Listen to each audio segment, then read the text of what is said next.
Major Vikram Rathore की नजरें बर्फ की अंतहीन चादर पर टिकी थीं, जहां क्षितिज आसमान से ऐसे मिलता था जैसे धरती ने अपने सारे दुख समेटकर बादलों में छिपा दिए हों।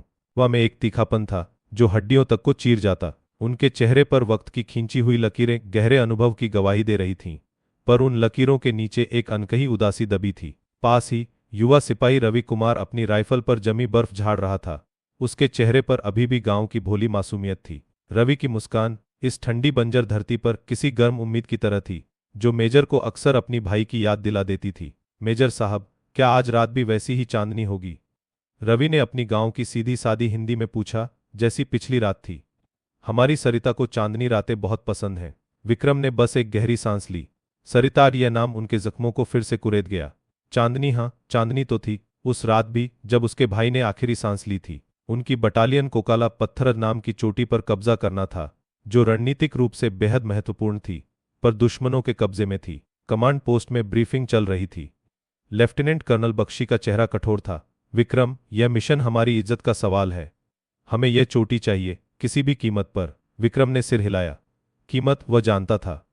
हर युद्ध की एक कीमत होती है, जो कभी सिर्फ जमीन या सत्ता से नहीं चुकाई जाती। आधी रात, जब चांदनी अपनी पूरी आबोताब पर थी, सैनिकों ने अपना आरोहण शुरू किया। बर्फीली हवा में सांस लेना भी एक चुनौती थी। सबसे आगे के दस्ते में था। उसकी आंखों में एक अजीब सी चमक थी, कर्तव्य की और शायद एक अपूर्ण प्रेम की भी। ऊपर पहुंचते ही दुश्मनों की ओर से गोलाबारी शुरू हो गई। बर्फ के कण और पत्थर छर्रों के साथ उछलने लगे। एक गोली रवि के पास से सनसनाती हुई निकली। उसने झट से एक चट्टान के पीछे पनाह ली। उसका दिल तेज धड़क रहा था। विक्रम ने अपने आदमियों को संकेत दिया, फायर एंड मैन्यूवर, आगे बढ़ो। उसकी आवाज चट्टानों में गूंज उठी। लड़ाई घंटों चली। बर्फीली हवा अब खून की गंध से भर गई थी। हर सिपाही एक मशीन की तरह लड़ रहा था, पर हर मशीन के अंदर एक इंसान भी था। अचानक एक चीख ने वातावरण को फाड़ दिया। मेजर साहब, रवि को गोली लगी है। विक्रम का दिल एक पल के लिए रुक सा गया। नहीं, रवि नहीं। वो अपने भाई को फिर से खोने जैसा महसूस कर रहा था। विक्रम ने अपने दस्ते को आगे बढ़ने का आदेश दिया और खुद बर्फीली ढलान पर दुश्मन की गोलियों की परवाह किए बिना रवि की ओर भागा। रवि एक चट्टान के सहारे गिरा हुआ था। उसके पेट से खून रिस रहा था, जो बर्फ पर गहरे लाल निशान बना रहा था। उसकी आंखें अधखुली थीं। मेजर साहब, रवि ने मुश्किल से फुसफुसाया। उसकी आवाज बर्फीली हवा में घुल गई। सरिता और बच्चा। विक्रम ने रवि का हाथ थामा। वह हाथ ठंडा पड़ रहा था। कुछ नहीं होगा रवि, विक्रम ने झूठ बोला। उसकी अपनी आंखें नम हो रही थीं। रवि के हाथ में एक छोटा सा मुड़ा हुआ खत था। मेरी मेरी बीवी को दे दीजिएगा। उसकी सांसें उखड़ गईं और फिर रवि का शरीर शिथिल पड़ गया।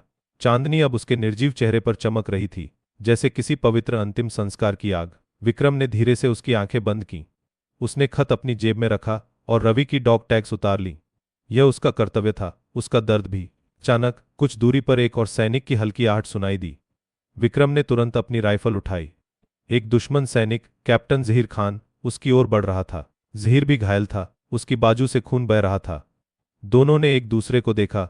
युद्ध की थकावट और बर्बादी उनके चेहरों पर साफ दिख रही थी। तुम्हारे आदमी मारे गए, जहीर ने धीमी आवाज में कहा। उसकी उर्दू में एक अजीब सी उदासी थी। और मेरे भी। विक्रम ने अपने मृत रवि की ओर देखा, फिर जहीर की आंखों में। वहां नफरत नहीं थी, सिर्फ एक भयावह खालीपन था। एक पल के लिए युद्ध का कोलाहल शांत हो गया था। सिर्फ बर्फ और हवा की सरसराहट थी।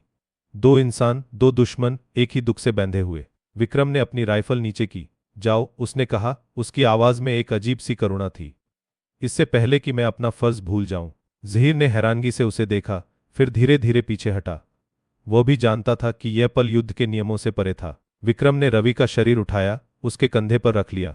चोटी पर कब्जा हो गया था, पर यह जीत कितनी भारी थी। नीचे कमांड पोस्ट में तालियां गूंजीं। लेफ्टिनेंट कर्नल बख्शी ने विक्रम की पीठ थपथपाई। बहादुर विक्रम, तुमने कर दिखाया। विक्रम ने कोई जवाब नहीं दिया। जीत का स्वाद मिट्टी जैसा था। उसके होठों पर रवि का नाम था और उसके मन में सरिता का चेहरा। कुछ हफ्तों बाद युद्ध विराम हो गया। विक्रम ने रवि के गांव का पता लगाया। हिमाचल की शांत वादियां, जहां बर्फ के पिघलने से झरने बह रहे थे। रवि की बीवी सरिता अपने घर के आंगन में बैठी थी। उसकी सूजी हुई आंखें और हाथों पर मेहंदी का हल्का रंग उसके जीवन के दो अलग पड़ावों की कहानी कह रहे थे। विक्रम ने धीरे से आवाज दी। सरिता ने सिर उठाया। उसकी आंखों में सवाल था। मैं मेजर विक्रम राठौड़ हूं, रवि का दोस्त। विक्रम ने जेब से वह मुड़ा हुआ खत निकाला।